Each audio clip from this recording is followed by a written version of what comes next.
Hello my dear students, आज मैं आपको पढ़ाऊंगा chemical bonding and molecular structure का एक छोटा सा प्यारा सा टॉपिक जिसका नाम है bond dissociation energy. Bond dissociation energy, bond dissociation energy जैसा कि आपको समझ आ रहा है, बॉन्ड को तोड़ने के लिए जो बाहर से एनर्जी लगेगी उसको बोलते हैं bond dissociation energy.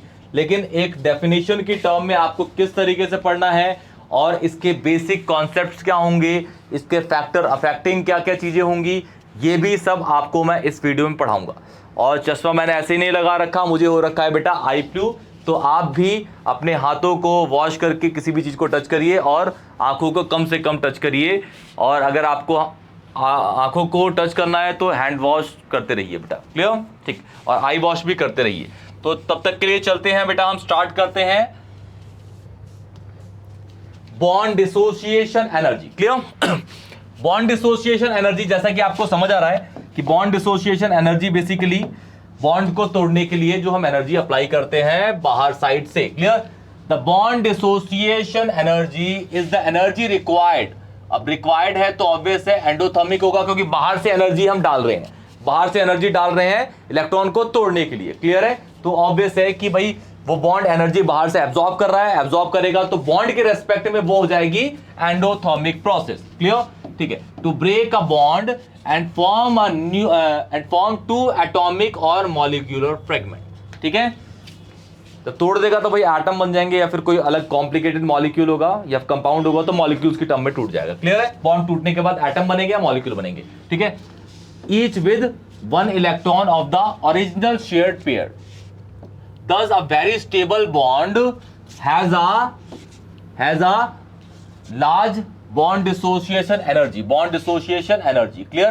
More energy must be added to cleave. मतलब कहने का है अगर बहुत ज्यादा स्टेबल बॉन्ड होगा तो ज्यादा एनर्जी डालनी पड़ेगी तोड़ने के लिए। ठीक है, ज्यादा स्टेबल होगा तो ज्यादा एनर्जी डालनी पड़ेगी। दो बॉन्ड होंगे तो एक बॉन्ड से ज्यादा एनर्जी देनी पड़ेगी। जैसे सपोज कहते हैं कि ये H और H के बीच में एक बॉन्ड है तो इसमें मैंने 50 जूल एनर्जी डाली तोड़ने के लिए। अब मेरे पास O और O के बीच में डबल बॉन्ड मिल गया तो 50 जूल में ही थोड़ा ना टूट जाएंगे वो दोनों बॉन्ड, उससे ज्यादा देनी पड़ेगी। इसका मतलब है कि जो H2 है वो कम स्टेबल है किससे? O2 से। क्लियर है? क्योंकि O2 में दो बॉन्ड है, जितने नंबर ऑफ बॉन्ड बढ़ते हैं तो वो उतना ही ज्यादा स्टेबल होता रहता है कंपाउंड। क्लियर है बेटा? तो इसके अंदर हम देखिए सपोज कहता हूं बेटा मैं, देखिए ये सपोज मेरे पास है हाइड्रोजन गैस। क्या है बेटा? Hydrogen gas.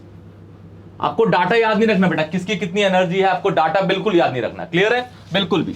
यहां ले लेता हूं मैं ऑक्सीजन गैस है। क्या है बेटा? Oxygen gas. यहां पे है मेरे पास नाइट्रोजन गैस। क्या है बेटा? Nitrogen gas. क्लियर? ये हो गया H2 तो H bond H, O2। Clear है?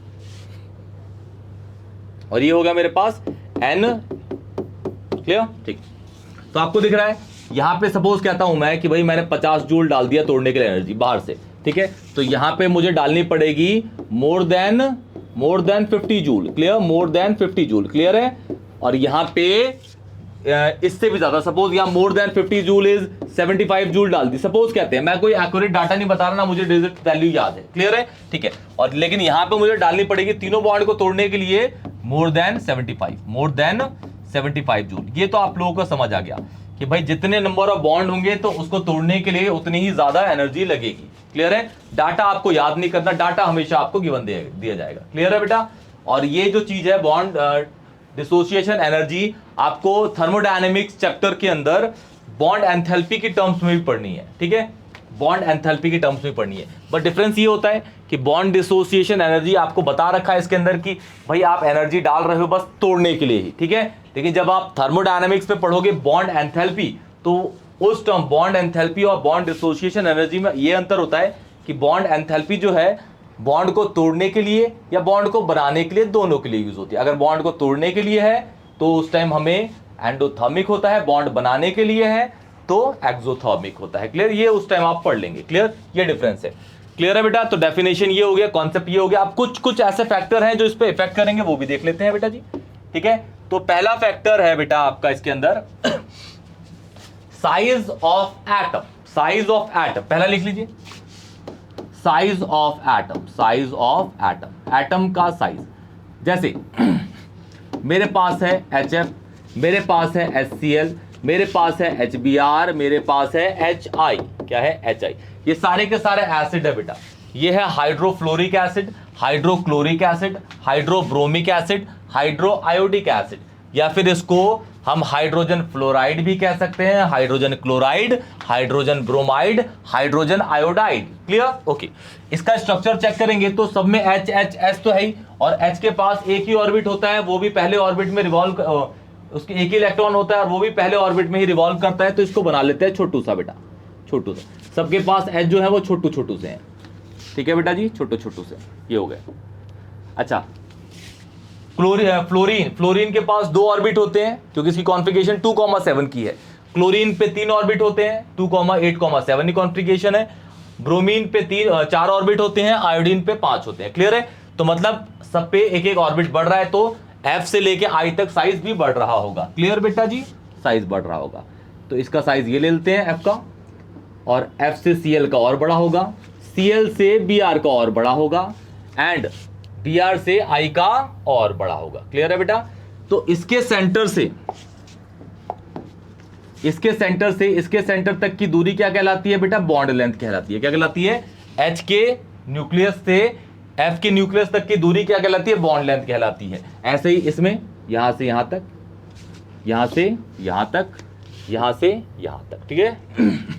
तो आप देख रहे हैं बेटा, यहां से यहां तक मूव करते करते आप ये चेक कर रहे हैं कि size of atom, size of halogen या फिर 17th ग्रुप एलिमेंट, ये जो F, Cl, Br और I है, ये 17th ग्रुप एलिमेंट है मॉडर्न पीरियोडिक टेबल के। क्लियर? तो साइज ऑफ एटम इंक्रीज कर रहा है बेटा, size of atom increases, size of atom increases, atom का साइज इंक्रीज कर रहा है बेटा। तो बॉन्ड लेंथ भी बढ़ रही है। बॉन्ड लेंथ क्या होती है? इसके सेंटर से इसके सेंटर तक की दूरी, बॉन्ड लेंथ। इसके सेंटर से इसके सेंटर तक की दूरी, इसके सेंटर से, ठीक है, यहां ये वाली बॉन्ड लेंथ है। क्लियर? ठीक है। तो बॉन्ड लेंथ भी क्या हो रही है? इंक्रीज हो रही है। ठीक है। अब मुझे बताओ, बड़ी लकड़ी को तोड़ने में ज्यादा एनर्जी अप्लाई करोगे कि छोटी लकड़ी को तोड़ने में? ऑब्वियसली बड़ी लकड़ी को तोड़ने में कम एनर्जी लगती है, और फिर जितनी लकड़ी छोटी होती रहेगी उसको तोड़ने में उतनी ही ज्यादा एनर्जी आपको अप्लाई करनी पड़ेगी। इसका मतलब है यहाँ पे जो बॉन्ड लेंथ छोटा है इसमें ज्यादा एनर्जी अप्लाई करनी पड़ेगी, यहाँ पे थोड़ा बड़ा है तो इससे कम करनी पड़ेगी, यहाँ पे और कम, यहाँ पे और कम। ठीक है? तो कहने का मतलब ये हुआ बेटा कि bond dissociation energy, bond dissociation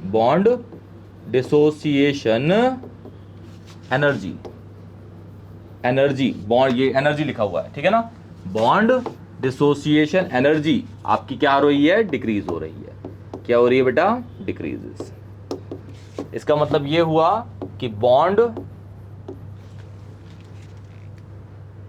dissociation है, या फिर आप bond length is inversely directly proportional, inversely proportional to the BDE। BDE क्या है यहाँ पे? Bond dissociation energy. क्लियर है? तो साइज बढ़ेगा तो बॉन्ड एंथैल्पी कम होती है, साइज बढ़ने के बाद बॉन्ड एंथैल्पी कम होती है। क्लियर है? तो ये फैक्टर है आपका। ठीक है? तो इसके अंदर हमने सबसे पहला फैक्टर साइज ऑफ एटम पढ़ा। क्या पढ़ा बेटा? Size of atom. क्लियर? तो ये इसका कॉन्सेप्ट है, साइज बढ़ेगा तो बॉन्ड डिसोसिएशन एनर्जी कम होगी। क्लियर है? ये नोट कर लीजिए। अब सेकंड फैक्टर है आपका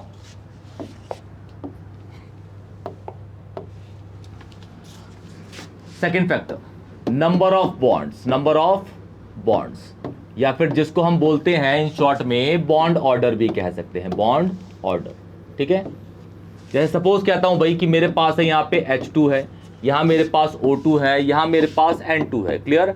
N और N के बीच में यहाँ पे 3 बॉन्ड है, और O के बीच में यहाँ पे 2 बॉन्ड है, H और H के बीच में यहाँ पे 1 बॉन्ड है। तो यहाँ से यहाँ तक आपका नंबर ऑफ बॉन्ड बढ़ रहे हैं। नंबर ऑफ बॉन्ड बढ़ने का मतलब नंबर ऑफ बॉन्ड ऑर्डर बढ़ रहा है। बॉन्ड ऑर्डर बेसिकली आपका क्या होता है? 2 एटम के बीच में जितने भी नंबर ऑफ बॉन्ड होते हैं वो आपका बॉन्ड ऑर्डर होता है। तो H और H के बीच में यहाँ पे 1 बॉन्ड है तो बॉन्ड ऑर्डर इज 1, यहाँ बॉन्ड ऑर्डर 2 है, यहाँ बॉन्ड ऑर्डर 3 है। क्लियर? ओके। तो नंबर ऑफ बॉन्ड्स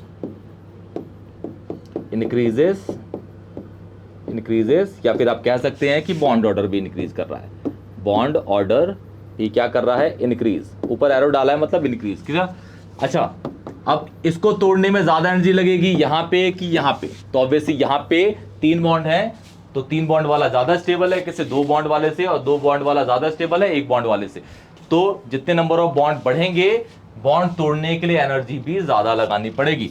तो BDE मतलब bond dissociation energy also increases. इसका मतलब है कि बॉन्ड ऑर्डर या फिर मल्टीपल बॉन्ड या फिर number of bond is directly proportional to the BDE। Clear?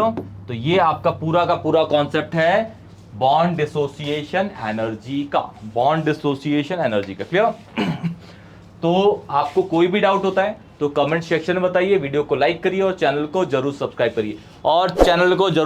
करिए, बेटा जी, और शेयर जरूर करिए। क्लियर? कोई भी डाउट होता है तो जरूर बताइएगा। तब तक के लिए टेक केयर बेटा जी।